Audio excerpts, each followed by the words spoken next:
Would you like this mic or the one with the stand? I'll take this one. Okay. While they get stuff ready, I want to express my disappointment with Rashoni. You changed your trousers. See, yesterday, you know how his trousers have like the little rips in them? He got a new one yesterday. And he was sitting out front, and I was like, hey, Rashoni, whoa.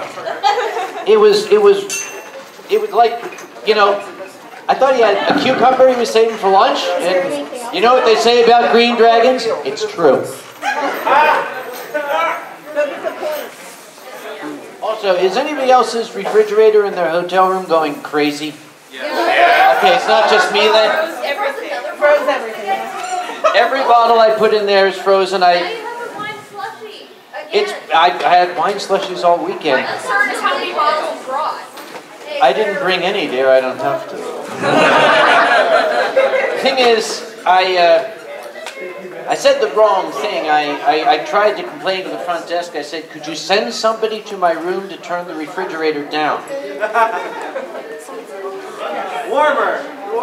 It's like people who work for me. I say it all the time. Go by what I need, not by what I say. It's still slushy. Fortunately, it's difficult to get an ethanol water mixture to freeze solid. It always has a tendency to kind of slush up, and that's fine for likes of me. People still coming in now. One more time.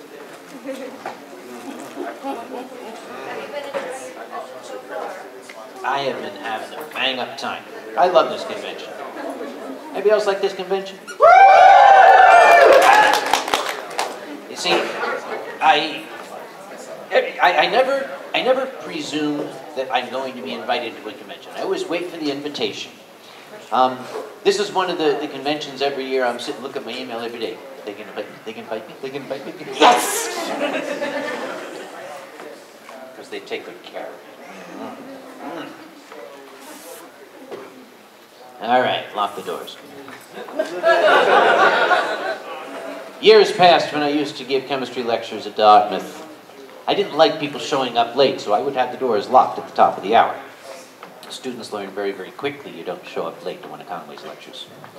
They also learned you don't fall asleep. Now, even if it's a 8:30 a.m. course, I'd see somebody sleeping, and I would just kind of continue the lecture, and we'd be talking about nucleophilic reactions, and I would say the nucleophilic component, of course, is looking for the electrophile! Generally, you only have to do that once. People always wore their safety glasses in the lab, because I had a super soaker. Yeah, that wouldn't have bothered you if you had your safety glasses on, right? They don't let you do that anymore. Nope. My list O stories. But before I get out the list O stories, quick announcement. The charity auction is today at 3. They did a cool thing this year. They had a silent auction portion and a voice auction portion. We kind of forgot a step, and that was to tell you how many bids on the silent auction would send it to the voice auction. So we were like, okay, how many? We don't know. And they said to me, how many? I said, 6. So yeah. 6 bids at the silent auction will send something to the voice auction at 3.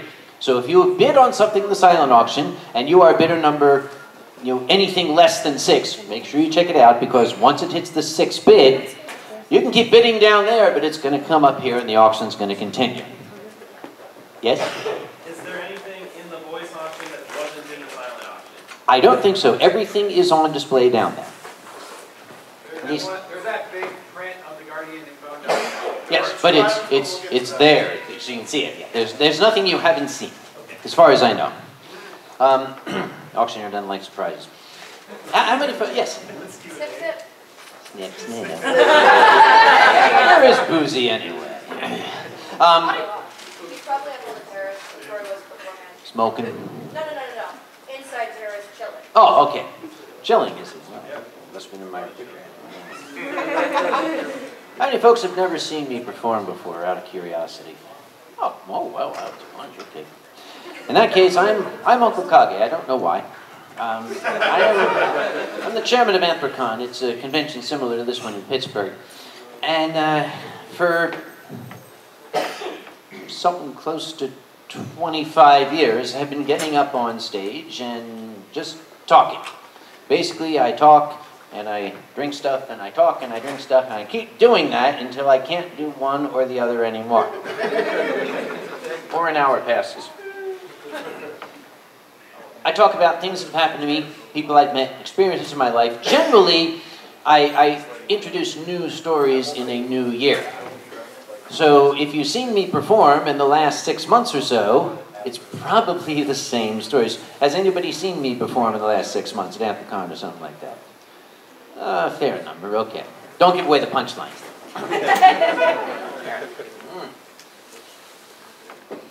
Running a convention, especially one that's a little bit larger. I think Anthrocon is like 2 or 3 or 15 times larger than this one. We have a presentation that we give collectively, the convention organizers, called Convention War Stories, where that's basically when we start telling people, you would never believe what goes on behind the scenes of these things. Anytime somebody goes back home and they send on their Twitters that, oh boy, that was such a good convention, it was well run and everything went smoothly, we're like, yeah, yeah, that's what you think, okay, good. Last year, I was at a convention in Toronto, in Canada, okay? And their security chief came up to me and he said, I got one for you. I said, oh, okay, I love collecting these. I especially love horror stories that happen at other people's conventions. It's funny because it's not me. And he said, I was watching the door at the dealer's room, and a young lady came up to me. She was wide-eyed. She was very nervous and said, I'm afraid to go in there. There's a real creepy guy in there. And the security chief said, well, miss, you're going to have to narrow that down a little bit. You know, it's... so what makes this guy any creepier than any other guy? And she said, well, he's wearing a bathrobe. Oh, okay, well, maybe he's cosplaying, you know, Arthur Dent or something. So is it just the fact that he's wearing a bathrobe? And she said, well, he's just really creepy. And the security chief said, miss, tell me what the problem is. What is the issue with this man? And she said, well, have you ever seen the Addams Family? He said, yeah. And she said, you know Uncle Fester? He said, yeah. He said, he looks like that and he's in a bathrobe. The guy said, hang on. Is this the man? She said, yeah, that's him. He said, miss, that's not a bathrobe, that's a lab coat.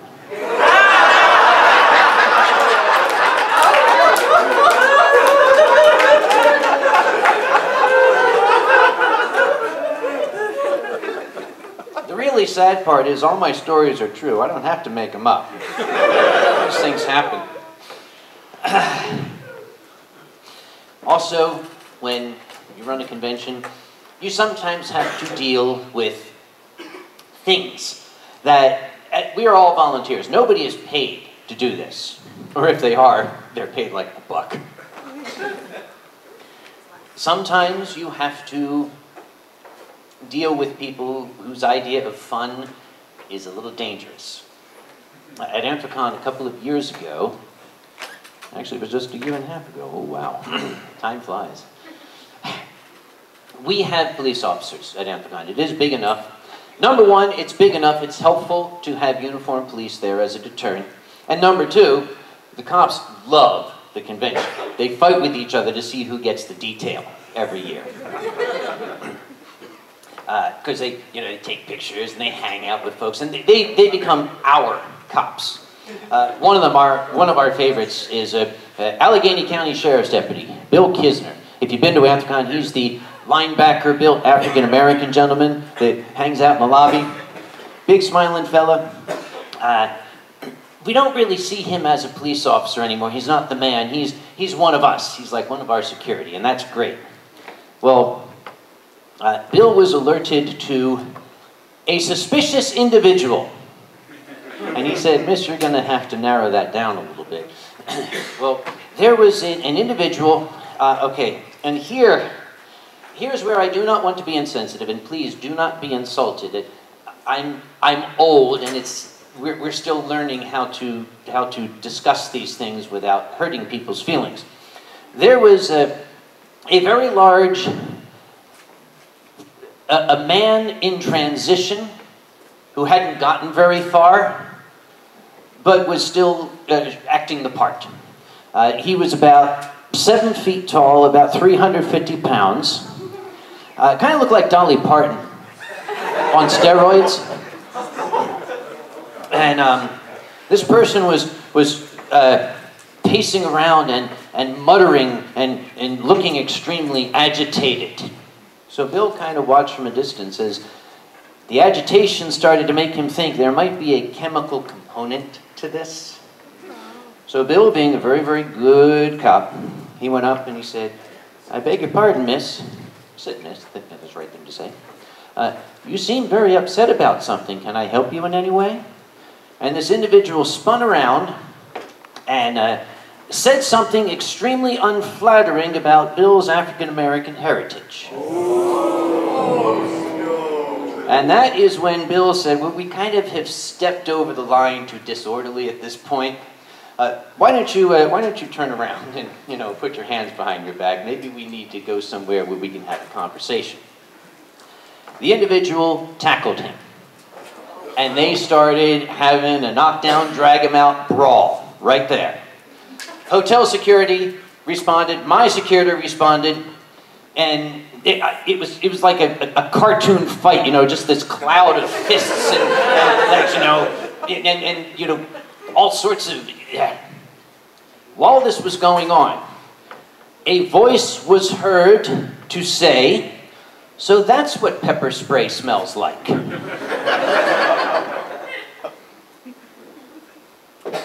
This fight would have been comical up until that point, but then the person started grabbing for Officer Kisner's gun. At that point, it was, we're taking this person down. So they pretty much dogpiled the lady. And the individual was handcuffed, placed under arrest. Now, something happened during that dust-up. I was not there. I only had reports to go by. Almost all of the reports agree on the events, with the possible exception of one. There are several versions of what happened during that fight, and I choose to tell you the one I find most funny. One of my security guys was running up to help, and in this flying fury of fists and everything, out of it came flying this individual's artificial breasts. And he went...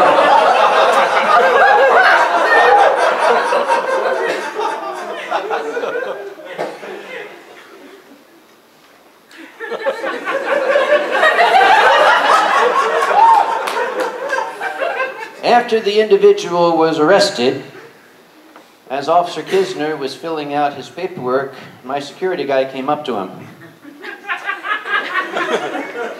Well, Bill, what am I supposed to do with these jibbly jobblies here? And Bill said, somebody lost him, put him in the lost and found. A purse was also found, so it was placed in, apparently associated with this incident. And, well, this all happened in the evening when the chairman was upstairs sobbing. And next morning he woke up and he went downstairs, and as is his wont, he went to look in the lost and found to see what things might have been turned in overnight. And he looked in.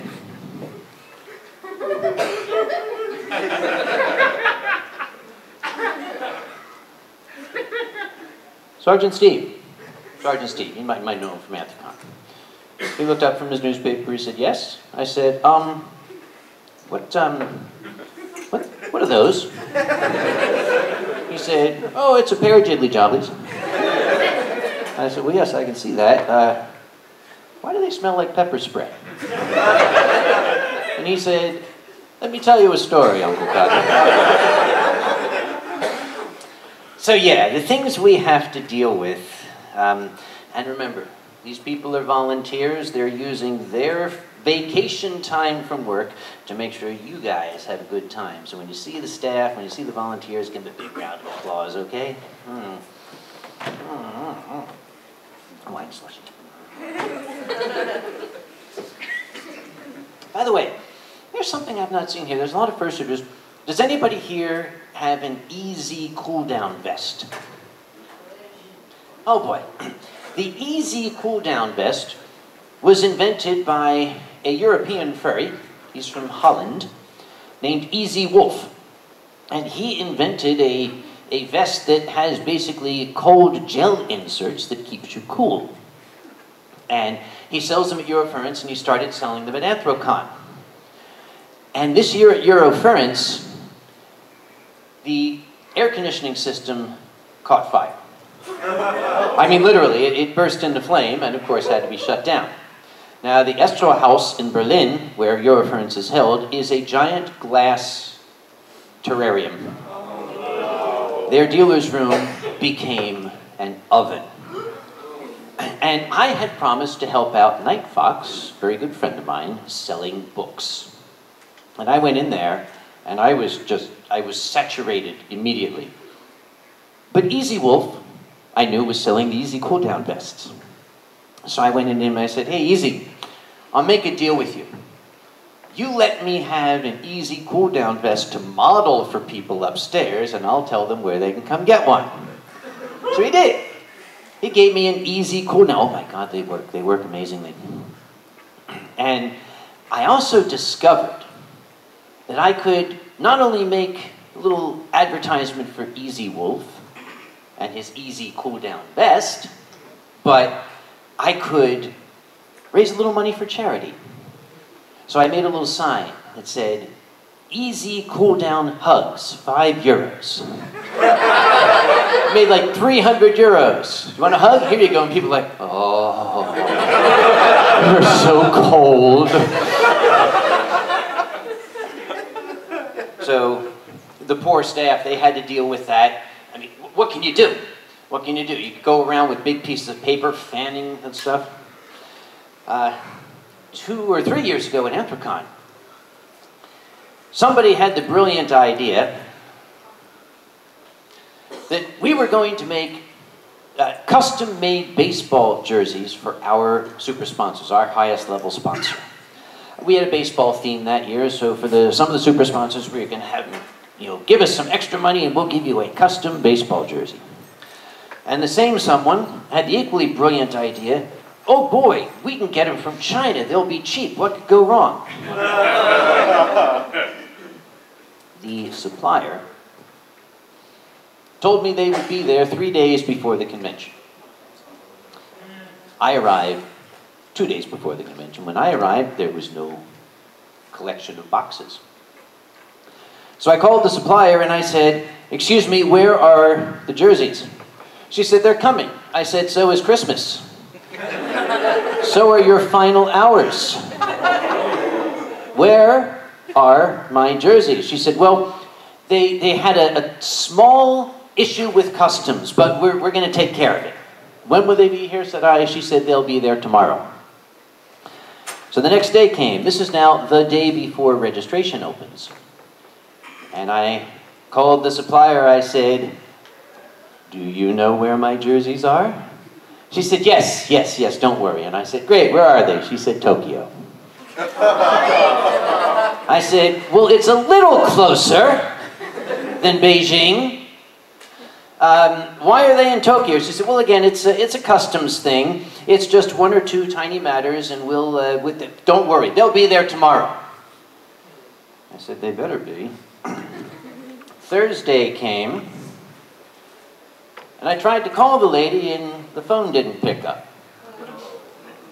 Thursday became Friday. This is now the official first day of the convention, and I was frantic because I got super sponsors checking in saying, where is my custom-made Anthrocon baseball jersey?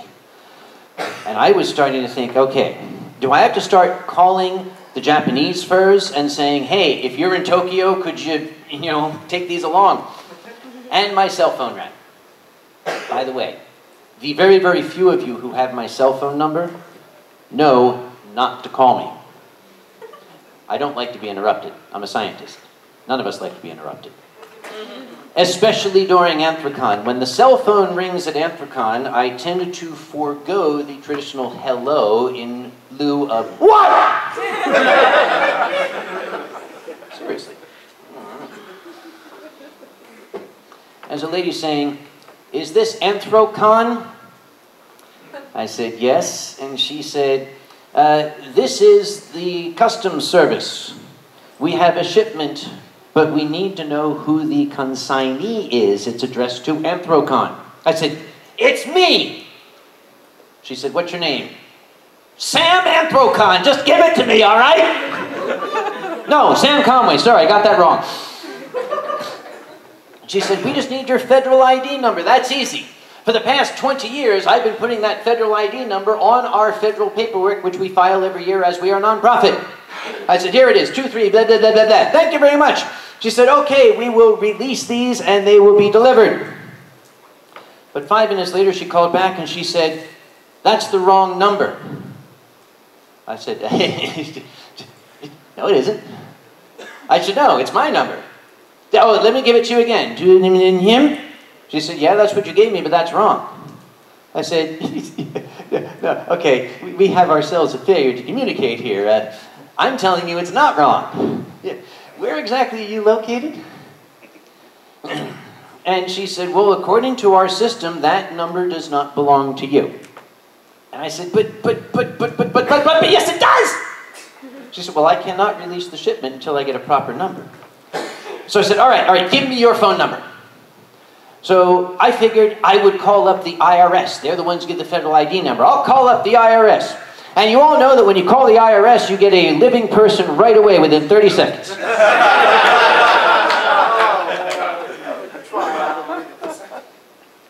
An hour and a half later, anyone who would have gone back into the loading dock would have seen me back there with my cell phone to my ear doing this.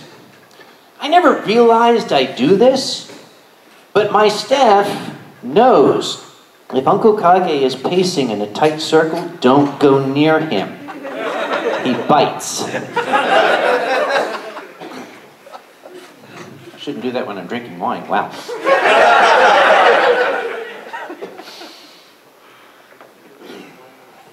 I finally got through to the IRS. I said, I have a problem. The customs lady said that my federal number is not my number. She said, what's your name? I said, Sam Anthrocon. She said, what's the number? And I gave her the number. She said, no, that's right, that's your number. Have a nice day, bye. I said, no, wait. I need you to give me something to tell the customs lady that that really is my number. She said, oh, okay, what's your fax number? I said, fax? Miss, do you know what year this is? Can you email it to me? She said, oh, no, we're the IRS. We can only fax. Explains a lot, doesn't it?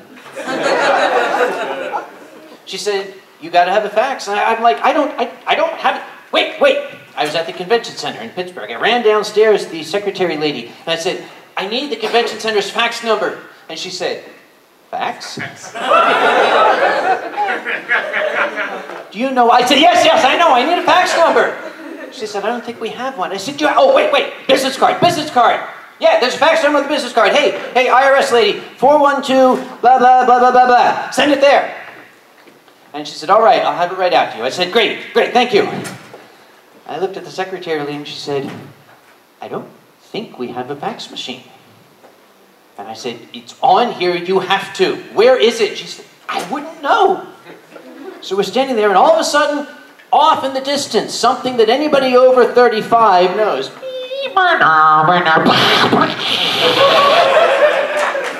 And And the young lady said, "What's that?"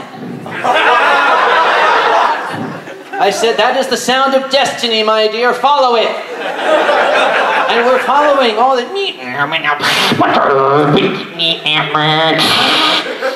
It's louder over here. There was a set of cubicles. One of them had boxes piled in. I started throwing the boxes aside. There was this dusty old fax machine with cobwebs and birds' nests on it. And the lights, for the first time in 28 years, had come on. And paper started coming out, and the secretary leader's like, "Whoa."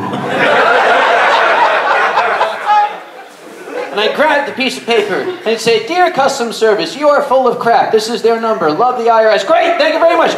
"You have a scanner?" She said, "Oh yeah," pulled out her cell phone. "Okay, great, thank you, thank you." And we sent it to the customs lady.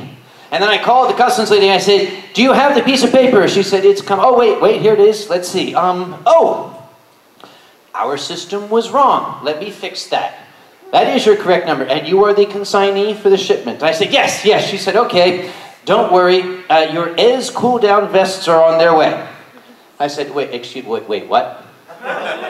She said, "Your EZ cool-down vests."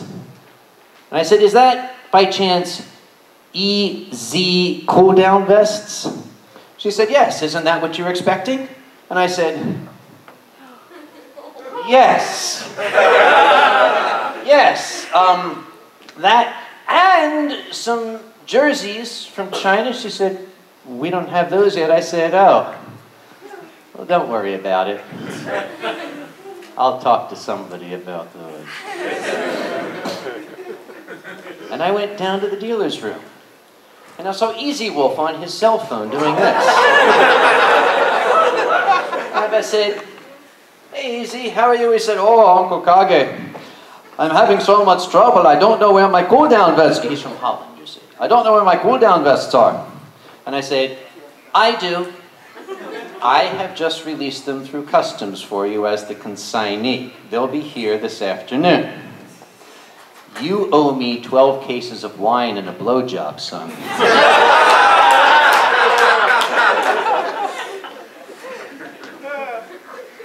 For the record, as of today, I have not yet gotten my wine.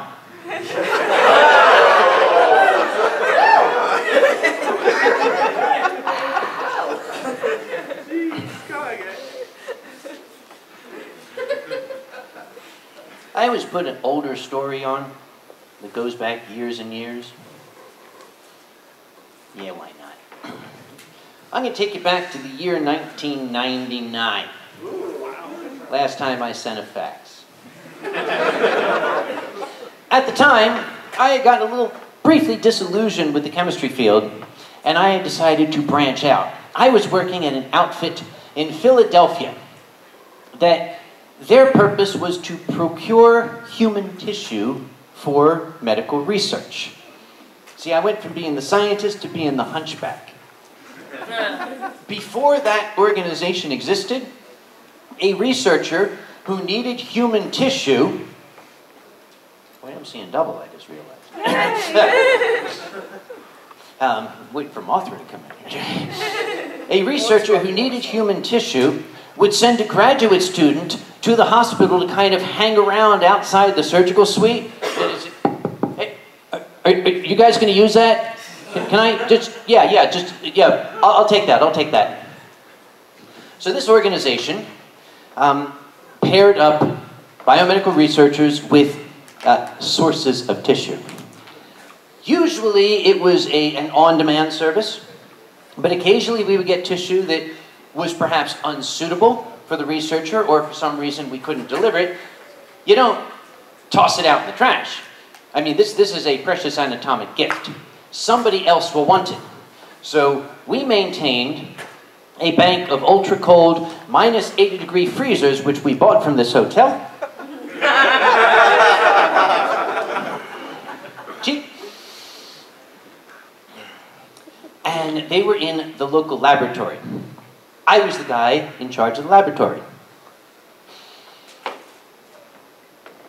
It was a little bit interesting, very different from a chemistry laboratory, because when you open up the door to that minus 80-degree freezer, it's like being Uncle Fester. I mean, everything was arranged. Everything was... The one that got me most were the hands. It's like, okay, all right. There are people who need a human hand to, if they're going to figure out a way to repair tendons that are damaged or something, you need something to work on.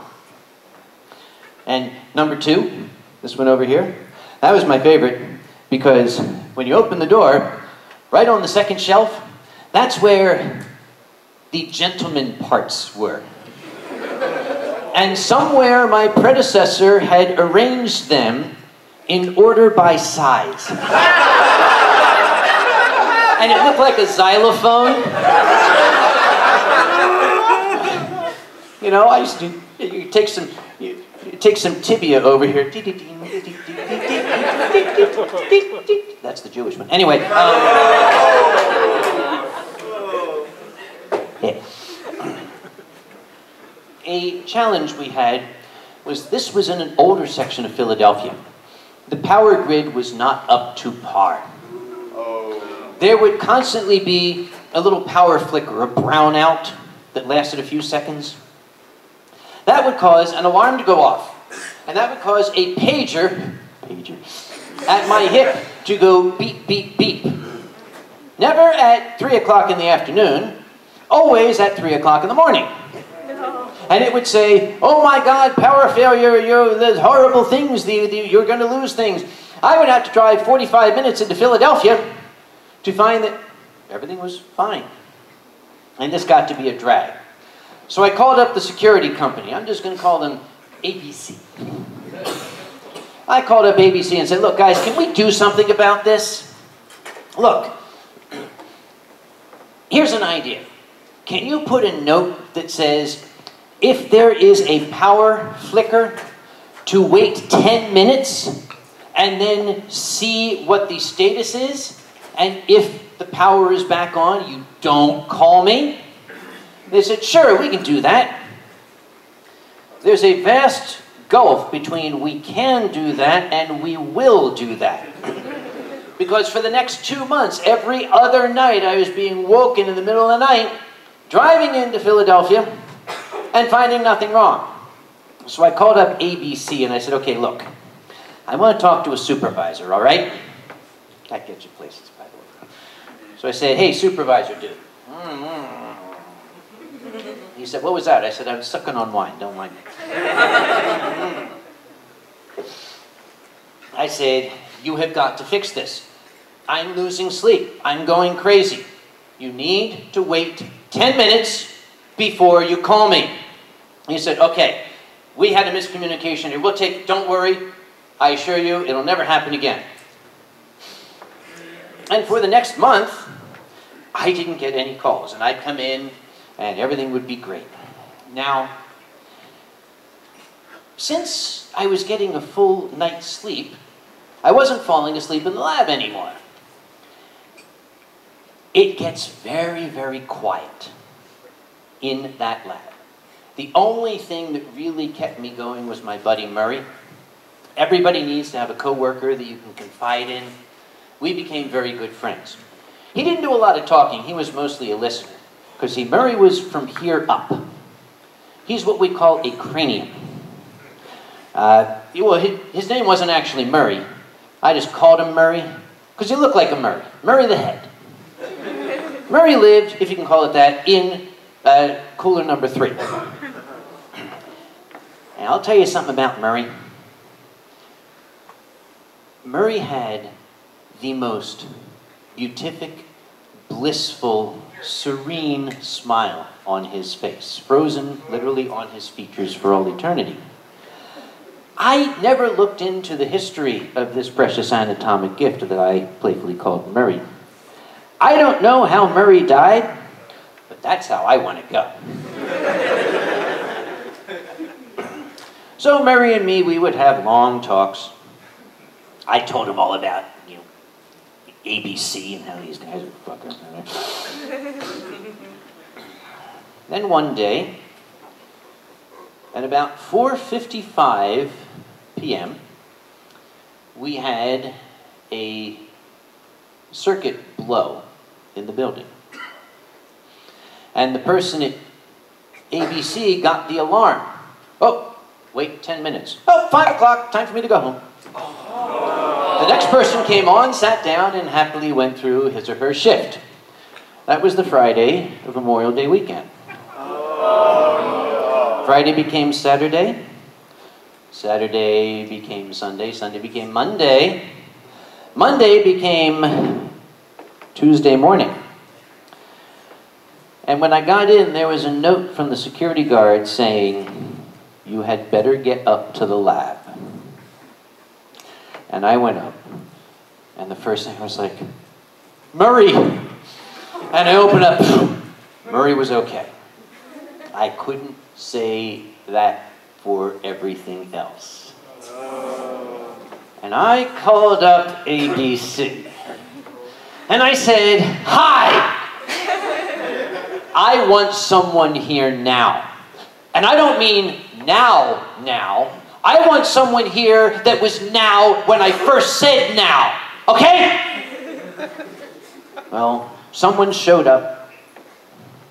Somebody showed up. And he's like, "Well, you told us to say," yeah, I told you, and I kind of thought you'd follow through. Look at this. Come closer. Look very close. My xylophone is out of tune.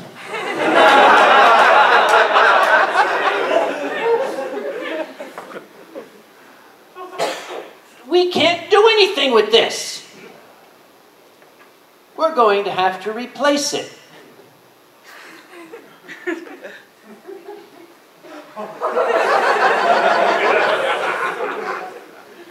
He said, it's okay. We'll give you a discount on next month's fee." And I said, "Actually, no, you won't. You're fired. Get the hell out of my lab."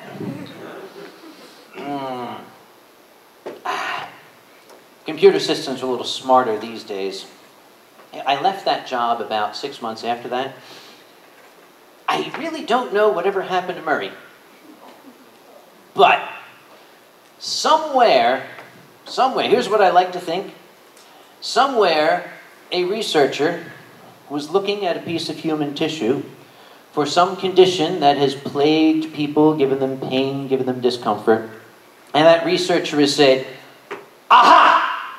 That's how we beat this." And in that case, good old Murray didn't die in vain.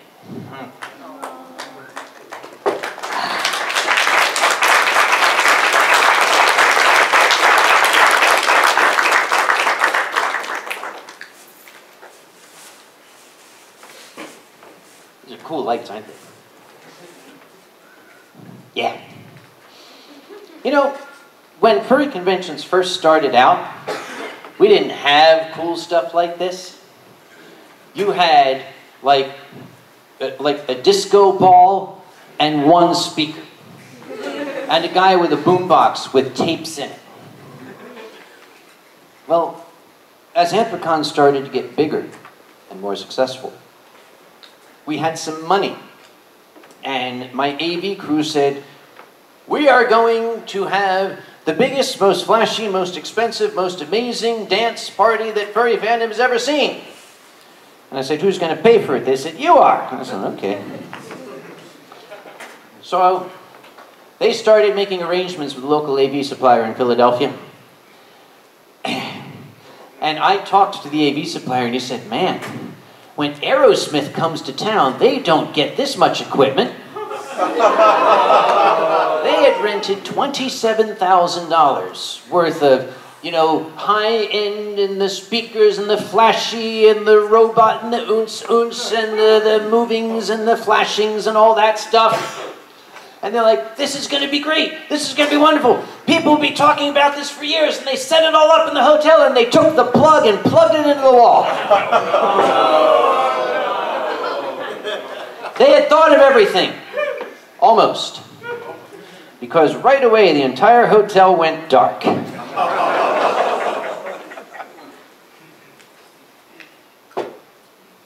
I went downstairs. And there was the AV crew doing this. I said, what happened? They said, we don't know. Lights just went out. And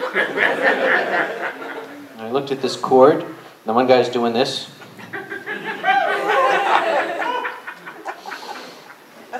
I said, let me go talk to the hotel manager. I didn't have to go far, because when I got to the end of the concourse at the other end, I saw the hotel manager doing this.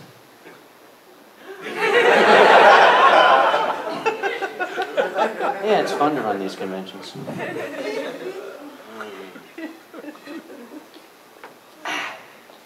Anybody here ever met my mom, by the way? My little old mother. She is herself a furry. Arguably the oldest furry currently in our fandom.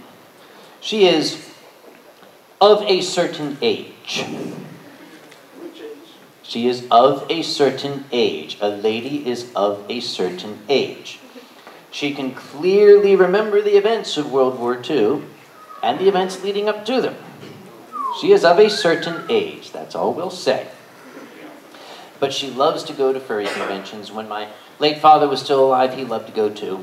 And they were such a wonderful couple. At Anthrocon 2001, we had as our guest of honor, Mr. Dan DeCarlo. He was the comic book artist from Archie Comics who had created the look of Archie Comics and specifically had created the character of Josie from Josie and the Pussycats. And he brought with him his lovely wife, who was Josie DeCarlo, the lady who had inspired the character.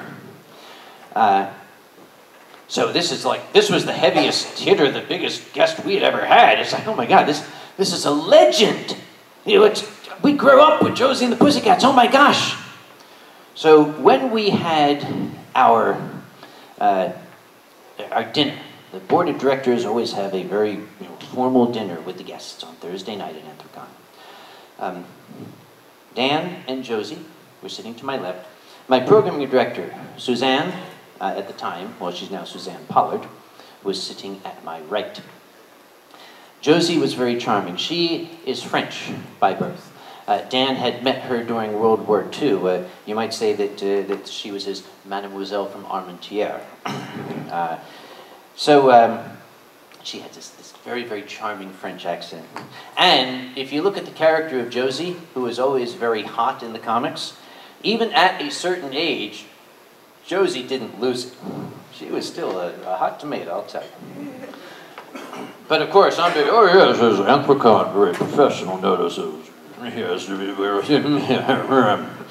and I'm going on about how, oh yeah, we're extremely pleased to have you, and we hope that you notice that one of the most professional conventions you've ever dealt with is notice we're all wearing suits and giving you expensive food.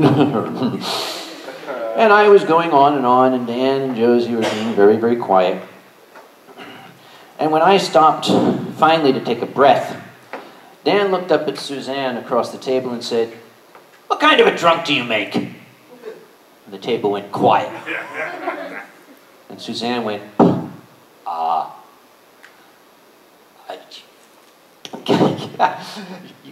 you'd have to get me drunk to find out. And Dan said, "Waiter, bring us a case of wine." I'm like, and Josie leaned to me, "Oh yes, that is my Dan. Even today, when we go places, he always gives me the little pinch on the derriere. He loves the pretty girls." See, I had not known something about Dan DeCarlo. He was one of the finest comic artists, a legend, a man who changed the entire culture of the comic industry. He was also what, in my parents' generation, was called a horn dog. There is a book out there called The Pin-Up Art of Dan DeCarlo.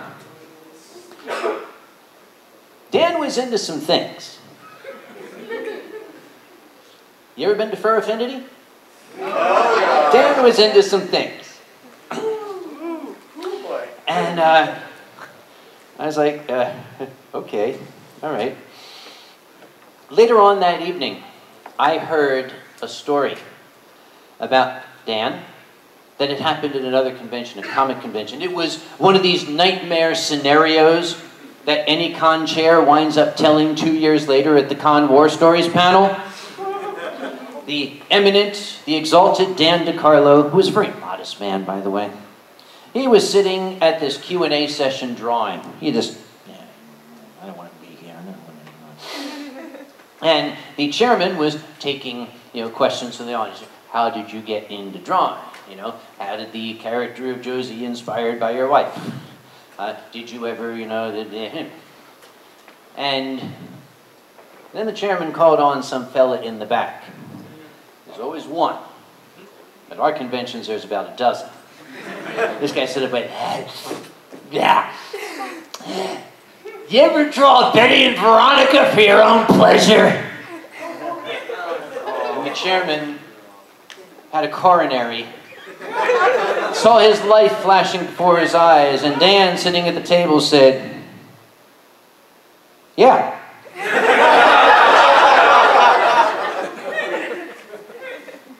The chairman said, next question. I asked Dan how he had met Josie. Oh my gosh, the story had my heart in my throat. Dan had been a paratrooper in World War II. And they were on their way to Germany, but they started taking extremely heavy anti-aircraft fire over Belgium. And the jump master, they were hit, and they knew they were hit, because they could see the engines in flames. The jump master said, okay boys, you get out now. I don't know where we are, you gotta get out. So they all bailed out. Dark, absolutely dark. The only thing out there for light was tracer fire from the German guns.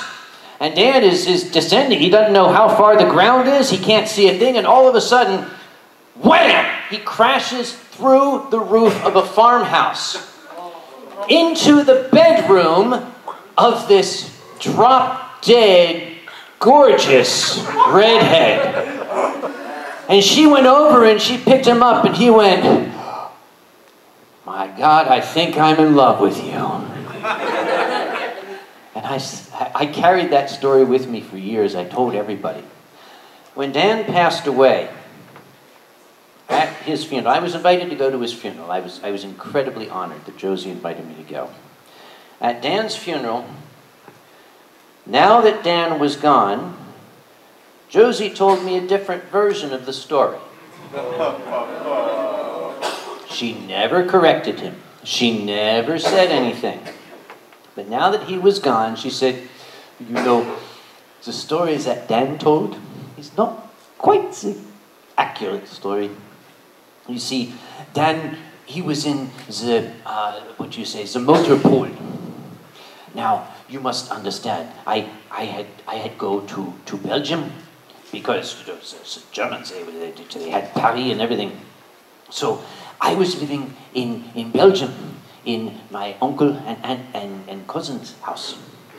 And in those days, when they were there, she never mentioned them by name. It was always they, them. When they was there, you don't have any fun. You don't go out. You don't go to parties. You don't go to the theater. You go to the theater and they would come in. They'd say, you, and you come. And then you never see these people again. But when the GIs come, it is parties and dancing and champagne and all celebration. So the custom was when the GIs are come, you bring them to invite to have dinner at the house. Well, Dan and his buddy, they had gotten lost and they were looking for some place or something. And my cousin shows them where it is, and she says, why don't you come and have the dinner at our house? And the buddy says, do you have a girl for my friend? And the cousin says, I think so. So we had to ask my uncle. He's very strict, but he said, yeah, I think maybe it's okay. So I put on some nice dress and some rouge. I make my hair, and I come down the stairs, and Dan, he's sitting on the sofa, and he see me, and he jump up, he says, "I want the little one." Now, every story, as you know, has two versions. I'm going to leave it to you to decide which version is more accurate. I'll tell you what. Go look for a book called The Pin-Up Art of Dan DeCarlo. Then make your decision. But Josie and my mom got to be very, very, very good friends. Which I guess is good. They were inseparable from the moment they laid eyes on each other. At the convention, I saw Dan and my late father heading up the stairs. And I said, "Oh, where are you gentlemen off to?" And my dad said, "Well, we're gonna," he was from Alabama, we're gonna watch the ball game. I said, "Oh, that's nice. Where are the ladies?" He said, "Oh, they got a taxi, and they went down to Delaware Avenue. Okay, that's where the strip clubs are." And I was like, "You let them go?" He said, "Well, yeah." I said, "Why did you stop them?" He said, "Well, the ball game was on." They didn't come back until 10 p.m. the next night. The radio calls that year were very unique. The radio calls were little things from security like, "Uncle Kage, your mother and Mrs. DeCarlo are up in the hotel bar and they're starting to get kind of loud. Let them go. Let them have their fun. All right? Just leave them alone." And then half an hour later, "Uncle Kage, your mom and Mrs. DeCarlo are dancing on the table. Should we do something? Just make sure they don't fall, okay? If they don't fall, let them go. Let them enjoy themselves, okay?" Then 45 minutes later, "Uncle Kage, your mom and Mrs. DeCarlo just left. I'm on my way."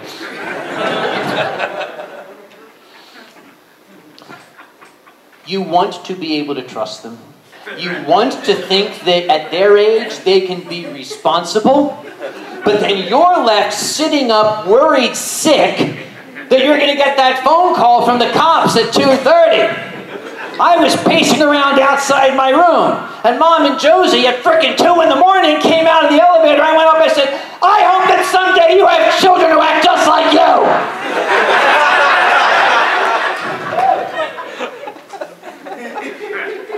See, they're all laughing like I made that up. Eurofurence 3 years ago. It was the first Eurofurence after my father passed away. My mom had never been to a furry convention without my dad. And we were thinking, okay, how is this going to affect her? Is she going to be upset? Is she going to be lonely? You know, I even told the Eurofurs, I said, keep an extra eye on my mom. Just, you know, if you see her like starting to cry or something, sit down and talk with her. And on Saturday, I was having breakfast and Mom came up. She had a little wheelie scooter. The Germans get this little wheelie scooter with a Mercedes-Benz logo on it. Does about 35 miles an hour. She does wheelies in it. She came up and she said, "Could you come to my hotel room tonight around 8 o'clock? I said, "Sure, Mom, sure. Not a problem. I'll be there." I figured that, you know, she has trouble with her necklace and she wants somebody to help her take the necklace off. Or maybe she just wanted to talk to somebody. So 8 o'clock that night, I rode the elevator up to the floor where she was staying. When the elevator doors opened, I saw fog rolling across the ceiling. And I heard, "Oonch, oonch, oonch, oonch, oonch, oonch, oonch." And I leaned out of the elevator, and the fog was coming from a room where that little wheelie scooter was parked. Who the fuck needs that? The fog was coming out of a room where the little wheelie scooter was parked, and there was laser light coming out. And there had to be 60 people in that goddamn hotel room. And I found my mom, and she she's got like 80 of these things, and she's filling everybody's, oh, would like some wine? Here you go. I stayed about a half hour. I started to get a headache. I stayed a half hour, started to get a headache. I said, okay, I'm going to bed, because I'm an old man. I need a little more of this shit. There you go. So I went to bed. And as I was going to the elevator, the doors opened, and there were two of Eurofurnace's security guys. They hire Aryan Prussians for their security. These guys are out there.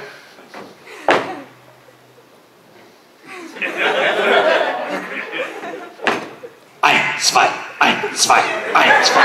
I thought, ooh, she's in trouble. So the next morning I saw her at breakfast and I went up.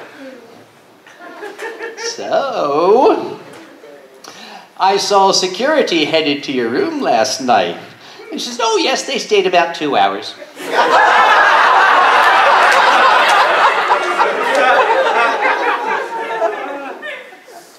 You want to know more about my mom? Watch my wine streams. They happen once a month on YouTube, and there's a Patreon for it. That's the only plug I'll give. In the meantime, it's been an hour. They call it Uncle Kage Story Hour. I want to thank you for your kind attention.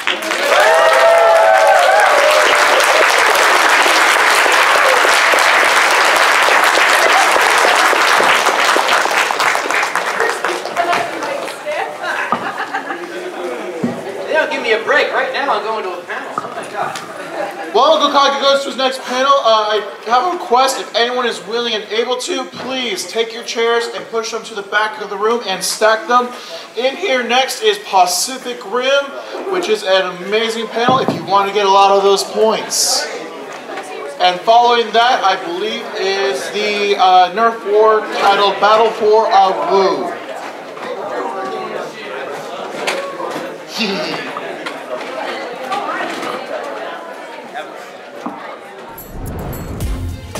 Silver Gatoman, he bought me a coffee. Silver Gatoman, here is the song for thee. He likes to video all the panels at the cons. You should go and watch them whether they are short or long. Silver Gatoman, you video that's not a jibe. All of you go to his YouTube channel and like and subscribe.